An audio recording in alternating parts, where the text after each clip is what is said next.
성도님들도 그러셨겠지만 제가 학창 시절에는 음악 시간이 있었습니다. 예전에는 아마 그러셨을 거예요. 예전에는 피아노도 없어서 풍금을 했잖아요. 왜? 바람으로다가 발을 막 쥐면서 선생님이 막 치죠. 그럼 그거에 따라서 불러. 풍금으로 노래를 했던 세대는 감성이 많아요.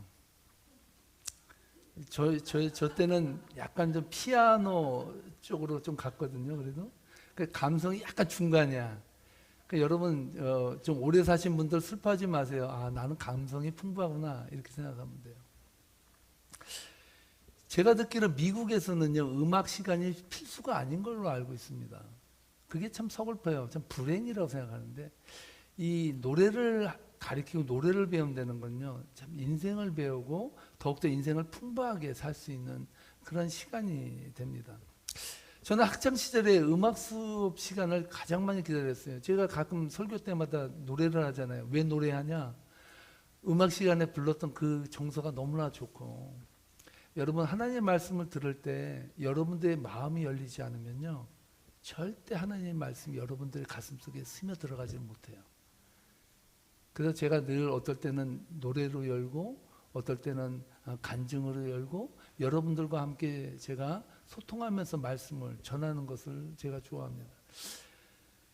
제가 고등학교 때 선생님이 상당히 괴팍한 사람인데요. 이 사람이 그래도 점수를 따는 것 중에 하나가 괴팍해도요 이 피아노하고 노래를 잘했어요. 그걸로 다 점수를 그래도 땄는데, 이분이 이 불렀던 우리에게 가르쳐 줬던 노래 중에서 여러분 그 옛날에 금잔디 동산에 그 노래 아십니까? 매기의 추억. 전 이 노래를 너무나도 좋아했습니다. 그래서 좋아하는 것을 저 혼자 또 부를 수 없잖아요. 그러니까 오늘 성도님들과 함께 우리 옛날을 생각하면서 우리 학창 시절로 돌아갑시다. 그래서 매기의 추억 함께 불러보면 좋겠습니다. 옛날에 금잔디 동산에 매기같이 앉아서 놀던 곳, 물레방아 소리 들린다. 매기 내 사랑하는 매기야. 동산 숲풀은 없어지고 장미화만 피어 만발하였다. 물레방아 소리 그쳤다. 매기 내 사랑하는 매기야. 아멘은 안 해도 됩니다. 여러분 이 김 목사가 얼마나 무식한지 아십니까? 저는요 이 자료를 찾을 때까지 이 매기의 추억이 매기가 물고기 매기인 줄 알았어요. 그래서 이 사람이 얼마나 고기를 좋아하면 매기랑 같이 그렇게 놀고 앉아서 지냈나 이 생각을 해가지고 제가 이 노래를 끝까지 불렀거든요. 근데 제가 말씀을 준비하면서 이 매기의 추억에 담긴 스토리를 제가 듣고 제 아주 머리를 한 대 쳤습니다. 이 바보야. 여기서 말하는 매기는요 한 남자가 사랑했던 여인 마가렛이라는 여인의 줄임말이에요. 그래서 매기라고 불렀던 거예요. 영어로 잘해야 알죠. 제가 그 조지 존슨이라는 캐나다 출신의 20살의 젊은 선생이 클랜포드 고등학교에 부임해서 영어를 가르쳤는데요. 첫 부임한 그 학교에 그 학생들을 가르치는 그 수업에서 고3 여학생인 한 여학생에게 반해버렸어요. 쉽게 얘기하면 스승과 제자의 사랑의 로맨스가 싹튼 겁니다. 이 둘이 얼마나 사랑을 했는지 이 마가렛이 졸업하자마자 결혼을 했어요. 그 여학생의 이름이 마가렛 클라크였다고 합니다. 그러나 행복은요 슬픔과 함께 온다는 말이 있습니다. 결혼 1년도 채 되지 않아서 마가렛이 폐결핵을 앓다가 세상을 떠났습니다. 이때 마가렛의 나이가 고작 23살이었고요. 조지가 25살이었습니다. 너무나 아내를 사랑하고 그리워한 나머지 이 마가렛을 위해서 노래의 시를 지었어요. 그 시가 바로 매기의 추억의 노래가 된 것입니다. 여러분 그렇지 않습니까? 인생을 살다 보면 행복과 불행이 겹쳐서 올 때가 덜어 있어요. 어떻게 보면 덜어가 아니라 자주 있기도 합니다. 하루는 슬펐다가 하루는 기뻤다가 그 다음 또다시 슬퍼지고 또다시 기뻐지고 이것이 우리네 인생이 아닌가 이런 생각이 듭니다. 저는 오늘 본문을 묵상하면서 이삭이 그랬을 거라는 생각이 드는 거예요. 기근을 피해 애굽으로 가려는 이삭을 하나님께서 멈춰 세우고 그 자리에 있으라고 명령합니다. 내가 너에게 축복할 것이다. 그 땅에서 이렇게 말을 해요. 근데 하나님께서 머물라고 한 그 놀라운 그 기근의 땅에서 놀라운 역사가 일어나게 돼요. 오늘 12절로 13절 말씀에 보면 어떤 역사인지에 대해서 우리들에게 말해줍니다. 함께 읽어보겠습니다. 이삭이 그 땅에서 농사하여 그 해에 100배나 얻었고 여호와께서 복을 주심으로 그 사람이 창대하고 왕성하여 마침내 거부가 되었다 해요. 아멘. 여러분 거부라는 말은 그냥 돈 조금 있는 사람은 거부라 그러지 않습니다. 거부라는 단어를 쓸 정도면 거의 준재벌급 이상은 가야 그래도 거부라는 말을 해요. 조금 더 있는 거 있잖아요. 보통 사람. 그 사람 그냥 돈 좀 있다라 그래요. 거부가 됐다는 거는요. 놀라운 그 물질을 하나님 앞에 받았다는 말이 되거든요. 기근의 빌턴터리 신세로 2주를 고민하던 이삭에게 하나님께서 축복하셔서 하루아침에 일약 12절에서 보면 그 땅에서 농사를 했는데 100배나 얻었다는 거예요. 100배나. 여러분 이 100배를 얻는다는 게 얼마나 많지인지 여러분 상상이 가십니까? 엄청난 그 수확을 얻은 거예요. 근데 12절 말씀에 보면요, 참 재밌는 표현이 있어요. 뭐라 그러냐면 이삭이 그 땅에서 농사하여 그 해에 100배나 얻었고 그래요. 그 해라고 말해요. 그 해가 어떤 해일까요? 그렇죠. 그 해는 원이열인데 바로 기근으로 허덕이던 그때. 할렐루야. 기근 속에서 이삭은 100배의 열매를 하나님부터 얻었다는 거예요. 이 놀라운 일이에요. 여러분 하나님의 말씀은 그냥 건성으로 읽지 마세요. 이 기근이 심해지면 몇 년을 가요. 황폐해져가지고.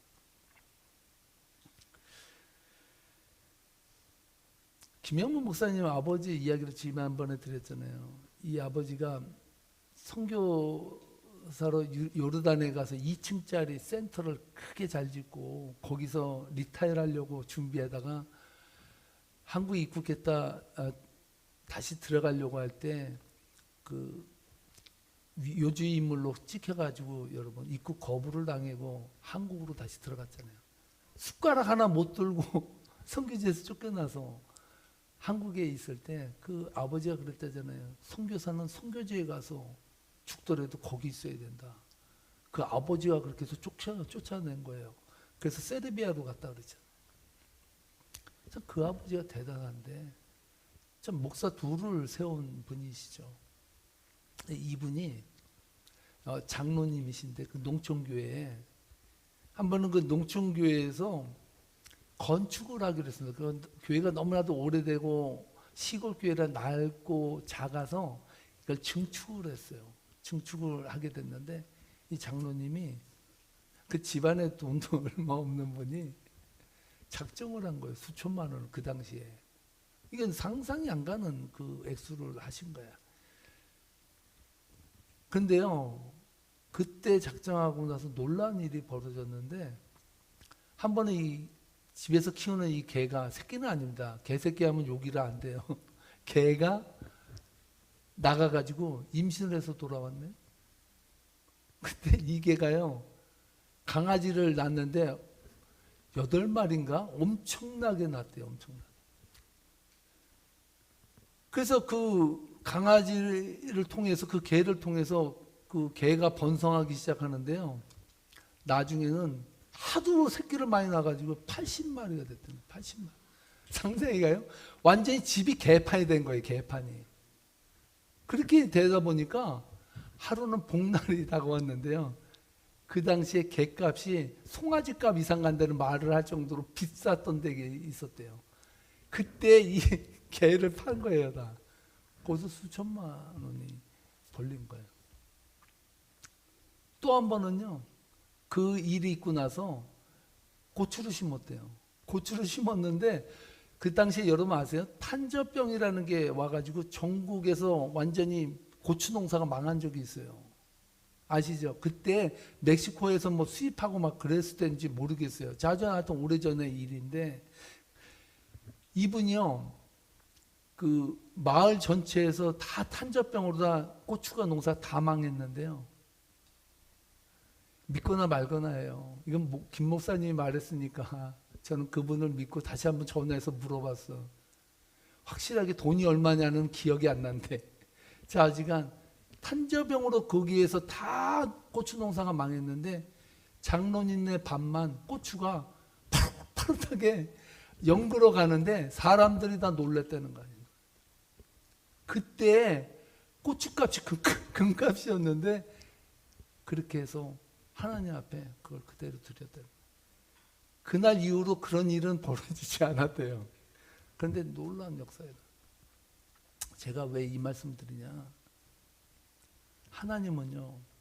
우리에게 역사하실 때 인간의 생각이 1%로도 들어갈 수 있는 그 축복을 잘 안 하세요. 정말 우리가 생각할 때 이거는 전적으로 하나님이 하셨습니다. 이건 내가 한 게 아닙니다라는 고백을 하나님 듣기를 원하신 것 같아요. 그러니까 이삭에게도 축복을 하는데 그 땅에서, 그 땅이 뭐예요? 기근이 심한 그 땅에서 하나님께서 이삭에게 축복을 내려줬던 거예요. 그래서 무슨 말입니까? 야, 이삭 네가 한 거야? 내가 했다. 너 기억하라는 거예요. 그뿐만 아니라 주위의 사람에게도 그것을 기억하라고 말씀하고 있다는 것입니다. 이렇게 되니까 얼마나 큰 경사가 일어나는 거예요. 이삭에게. 하루아침에 기근이 다 해결된 거예요.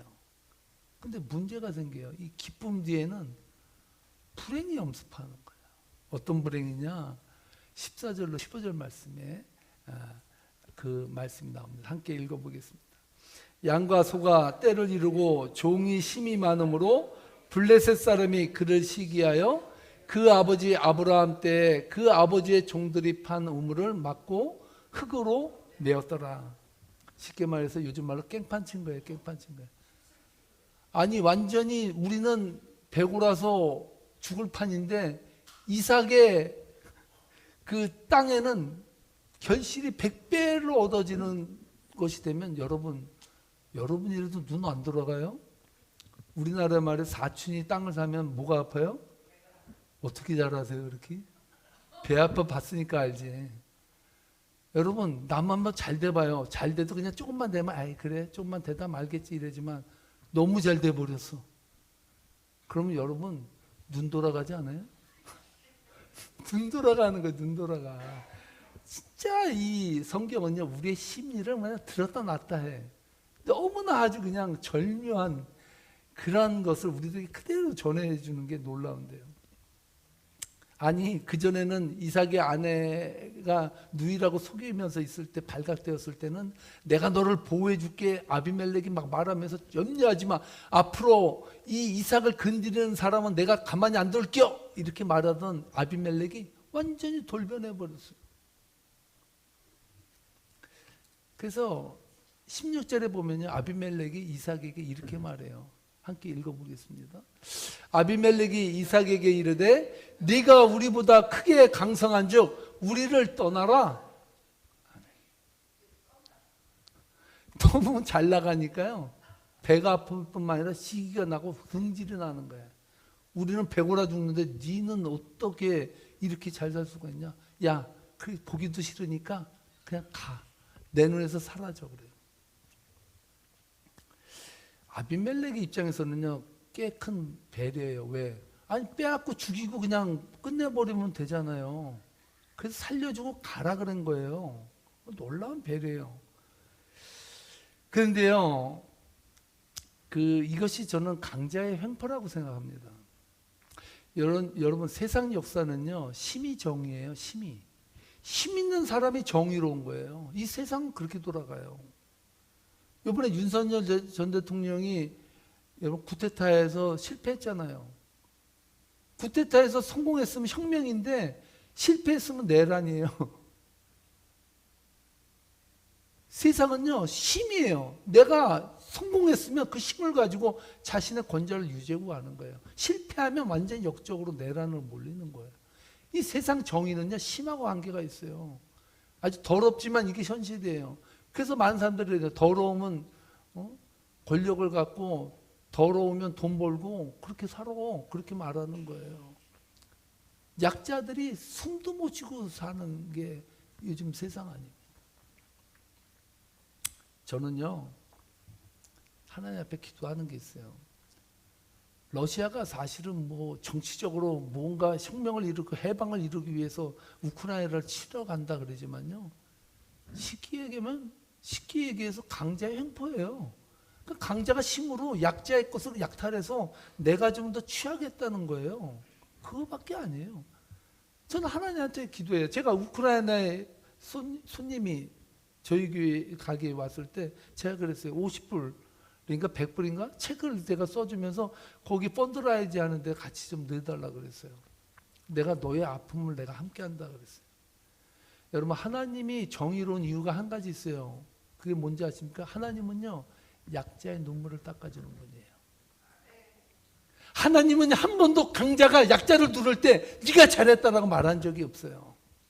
하나님은 약자의 눈물을, 내가 너의 눈물을 보았다라고 말하시는 분이에요. 절대로 여러분, 교회는 권력을 가지면 안 돼요. 교회가 권력이 되고 사유화되고 그것이 나의 힘이 된다면 그 교회는 망해야 되는 거예요. 오직 교회는 하나님의 진리, 그 진리만 살아내도록 약자의 눈물을 닦아주는 교회가 되지 않으면 하나님이 기뻐하지 않아요.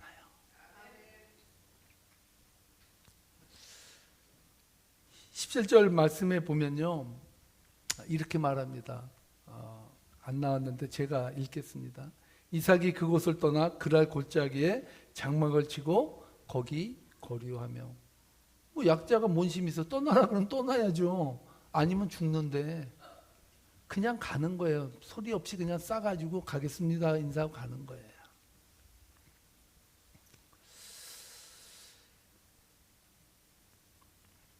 오늘 본문을 보면요, 이삭에게 축복과 불행이 함께 오잖아요. 거부가 돼서 좋은데 거부 때문에 쫓겨나는 거예요. 돈 벌어서 좋은데 돈 때문에 쫓겨나게 돼요. 어떻게 보면 하나님의 역사와 인간의 역사가 충돌하는 것처럼 느껴지는 대목입니다. 18절 말씀인데요, 이삭이 그랄 땅에 가서 무슨 일을 했습니까? 함께 읽어보겠습니다.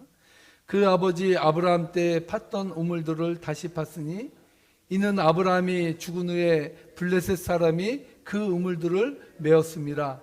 이삭이 그 우물들의 이름을 그의 아버지가 부르던 이름으로 불렀더라. 아멘. 저는 이 대목에서 은혜를 받았어요. 무슨 은혜인지 아십니까? 이삭에게는요, 세상 사람이 가지고 있지 않냐는 한 가지 힘이 있었어요. 그 힘이 뭔지 아십니까? 아버지가 눈물 뿌리면서 그랄 땅에서 일구어냈던 그 우물이 있었다는 거예요. 그래서 이삭은요, 다른 일을 할 필요가 없었어요. 아버지가 팠던 그 우물이 메어졌던 것을 다시 파가지고 거기서 우물이 나오게 하면 되는 거예요. 할렐루야. 이것이 우리 신앙인들이 가지고 있는 은혜 아닙니까? 여러분들이 신앙의 자녀로 태어난 거 기뻐하시기 바랍니다. 왠지 아세요? 비록 우리는 부족하고 믿음이 연약하고 작을 것 같지만 우리들의 안에는 우리의 신앙의 선조들이 땀 흘려 피 흘려 그렇게 살아내고 일구었던 그 신앙의 유산들이 오늘 우리들의 한민족의 가슴속에 흘러내려가고 있다는 거예요. 할렐루야. 이것을 다시 파는 거예요. 그것이 은혜 아니겠습니까? 저는 이러한 대목에서 성도님들에게 묻고 싶어요. 여러분들의 자녀에게, 여러분들의 후손에게 뭘 남겨주고 싶습니까? 뭘 남길 수 있습니까? 건물이요? 돈이요? 건물과 돈은요, 우리를 영원히, 우리의 자손 영원히 지탱해 주지 못해요. 그래서 이스라엘이 멸망당했을 때요, 그 랍비가 한 가지를 제안했어요. 뭔지 아세요? 우리에게 재산은 필요 없다. 우리에게 건물은 필요 없다. 단 한 가지, 학교만은 세워달라고 얘기했어요. 건물이 없어도, 물질이 없어도 하나님의 말씀을 배울 수 있는 그 터전만 있다면 우리는 희망이 있다라고 생각했던 사람도 유대인이에요. 그들이 2000년이 지나서 지금 그 땅을 찾았잖아요. 놀라운 일이거든요. 우리 자녀들에게 물질과 건물과 재물을 나눠주려고 애쓰지 마시고, 내 어머니는 그래도 살아생전에 하나님의 말씀을 붙들고 울부짖으면서 그 안에서 닦아낸 그 아름다운 신앙의 유산이 있었다라는 것을 자랑할 수 있도록 하십시오. 거기에 희망이 있다는 거예요.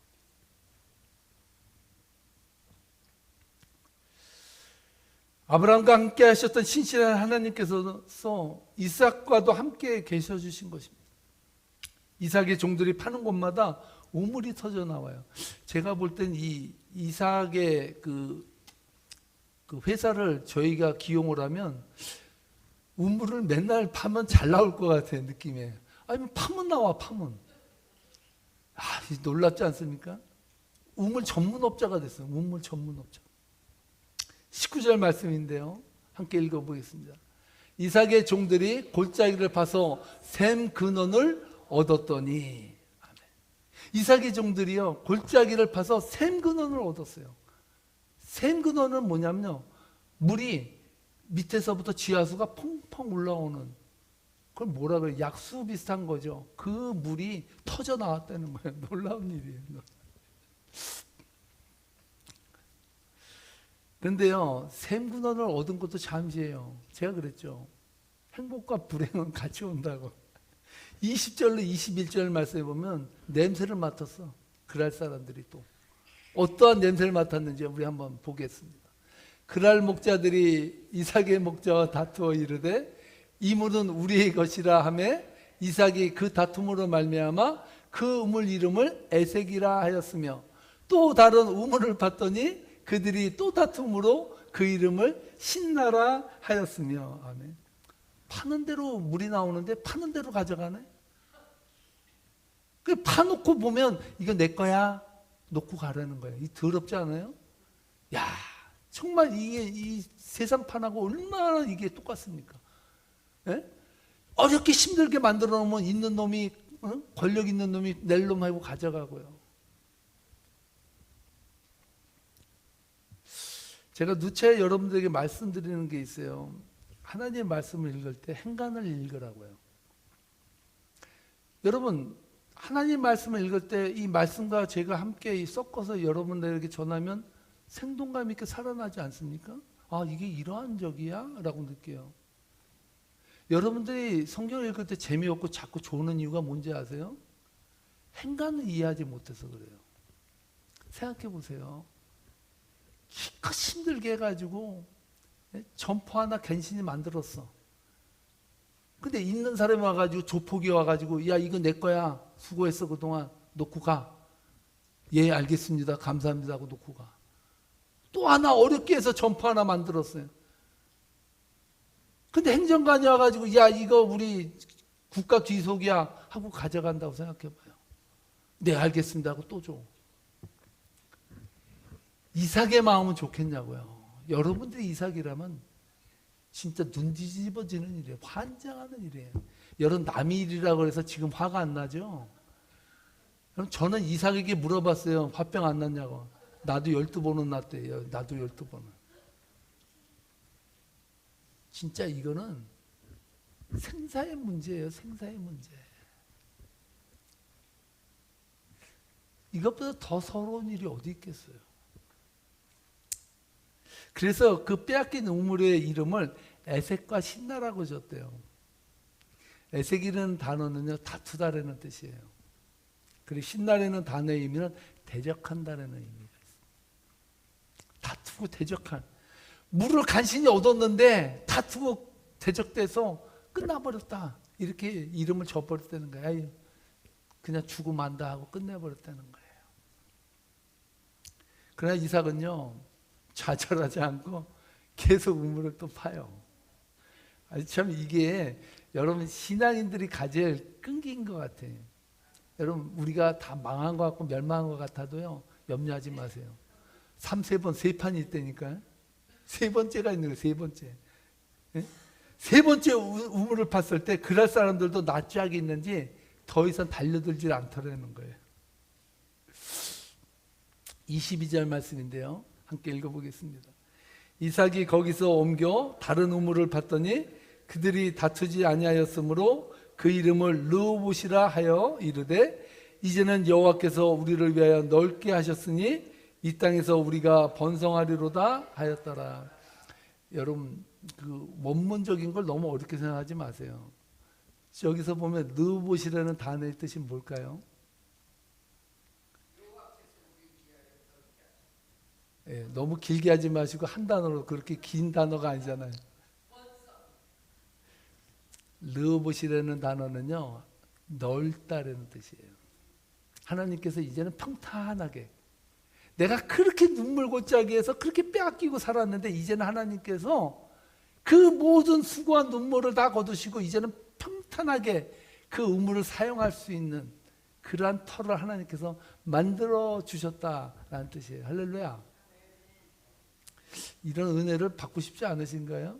받으실 분은 아멘 하시기 바랍니다. 이제 좀 커지시네요. 여러분 여기서 보면요, 이삭이 두 번째 우물을 팠을 때 그 우물의 이름을 신나라고 졌는데요, 신나가 뭐 신난다는 뜻이 아니라 이 신나라는 단어와 사단이라는 단어의 어원이 똑같아요.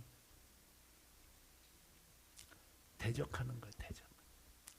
여러분 그리스도인들이, 하나님의 사람이 이 세상을 살 때 환난과 풍파가 있는 것을 이상히 여기지 마세요. 사단은요 절대로 믿음이 없는 자, 죽은 자들은 건들지도 않아요. 사자인가요? 사자는 죽은 고기를 안 먹는데 자존심이 있는지. 사단은요 영적으로 죽은 것 같은 사람은요 고자 하고 다독여준대. 그냥 자 계속 이런대요. 근데 이상하게 여러분 신앙생활하면 꼭 기억하시기 바랍니다. 내가 믿음으로 쓰려고 그리고 내가 하나님 말씀 붙들려고 몸부림치잖아요. 그럼 문제가 와. 사단이 귀신같이 알아. 귀신이 사단이지. 귀신같이 알아.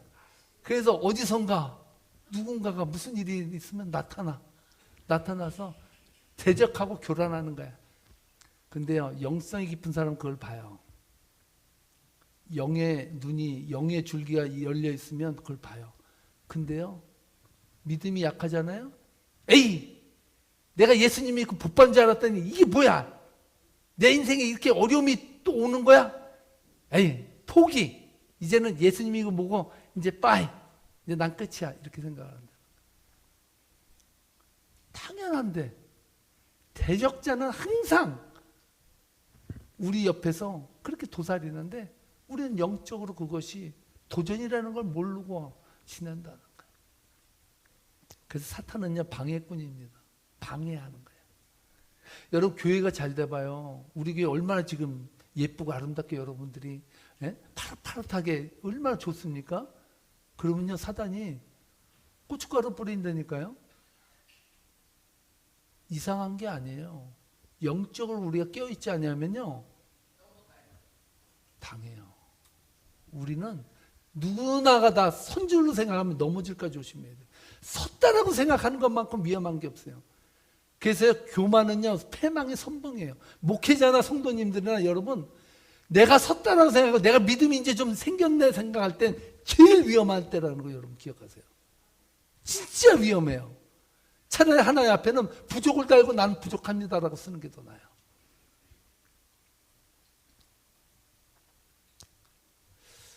믿음의 조상 이삭의 삶이요 믿음의 선조들에 비해서 보면 좀 평탄했다는 말을 들어요. 근데 여러분 오늘 본문을 읽으면서 여러분 그 생각 들어요? 평탄해요? 야, 이게 평탄하다고 생각하면 여러분들은 대단한 영성을 가지는 분들이야. 예? 정말 여러분들은 대단한 이제 산전수전 공중전을 다 겪은 사람이라고 볼 수 있습니다. 한번 이삭이 살아온 삶을 살펴보세요. 어디 하나 쉬운 인생이 어디 있습니까? 하루에도 몇 번씩이나 절망하며 그 자리에서 벗어나고 싶을 때가 한두 번이 아니었겠습니까? 제가 여러분들에게 묻고 싶습니다. 여러분들의 인생은 평탄해요? 그렇게 그냥 시온의 대로처럼 그렇게 팍 열리듯이 그렇게 살아왔어요? 안 그래요. 안 그래요.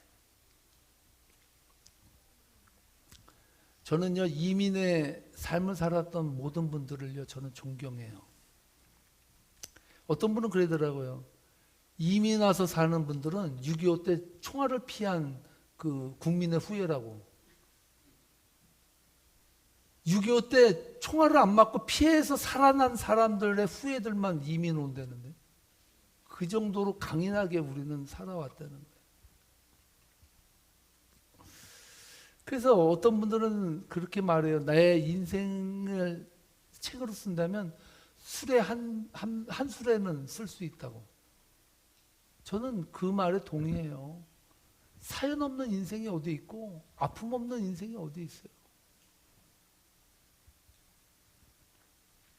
그러나 저는 여러분들에게 말씀드리고 싶은 것은 한 가지 잊지 말아야 될 사실이 있다는 거예요. 이게 반전인데, 아무리 사단이 믿는 자들을 넘어뜨리고 괴롭게 하고 방해할지라도 따라하시기 바랍니다. 하나님의 약속은 반드시 이루어진다. 할렐루야. 이게 믿는 자가 가지고 있는 특권이에요. 이삭 보세요. 이삭 맨날 만드는 대로 촉촉 다 뺏기는데도 불구하고 계속 만들어. 누가 이기나, 뺏는 자가 이기나 하나님으로부터 얻는 자가 이기나 계속 경주를 하다가 나중에 어떻게 돼요? 하나님 평탄하게 만들어버리잖아요. 할렐루야. 여러분, 이게 믿음이 있는 자들에게는 하나님이 주신 축복이 임하고 함께하고 역사한다는 사실을 이삭을 통해서 우리들에게 말해줘요. 사단의 방해보다 더 강력한 하나님의 은혜가 이삭에게 함께했던 것입니다. 인간적으로 보면 죽이겠다고 달려드는 블레셋 사람들과 그랄 사람들에게 엄청난 위협을 느낄 수 있습니다. 그러나 하나님의 백성을 지키고 돌보시는 축복하시는 하나님의 그 은혜를 붙들고 끝까지 싸우는 거예요. 그래서요, 믿음은요 수를 보지 않아요. 세상은요 수에 질식해 죽어요. 그런데요, 믿음은요 한 분만 있으면 돼요. 누구요? 여호와 하나님께서 나와 함께 하시면 나는 능히 이겨나간다는 거예요. 그것을 이삭이 증명해 줬다는 사실입니다. 저는 말씀을 마치려고 합니다. 사랑하는 성도 여러분, 하나님의 축복은 지금도 여러분들의 인생 가운데 함께하고 계십니다.